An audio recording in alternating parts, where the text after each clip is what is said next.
Continuing some guidelines for business owners. Verse 14, you shall not oppress a hired worker who is poor and needy, whether he is one of your brothers or one of the sojourners or travelers who are in your land within your towns.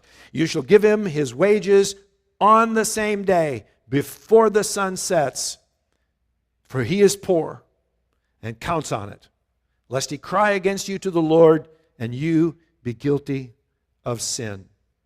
Many, just like today, many poor people back in those days had nothing to live on except the day's earnings.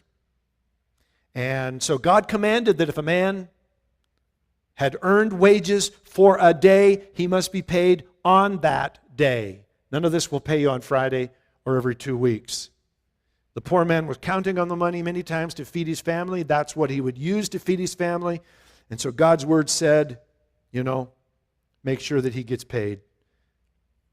What's interesting here,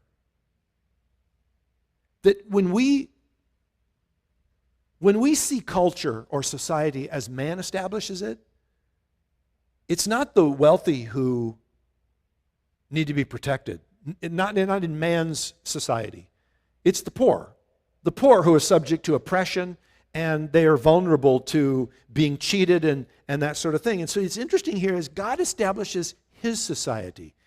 He puts this emphasis, you'll notice here, on the poor and taking care of the poor and the rights of the poor. Speaking to business owners, speaking to those who give loans to the poor and so forth, so as to protect the poor. Isn't that interesting? Within the societal framework of God's moral culture, there's an element that is very pronounced related to protecting the poor.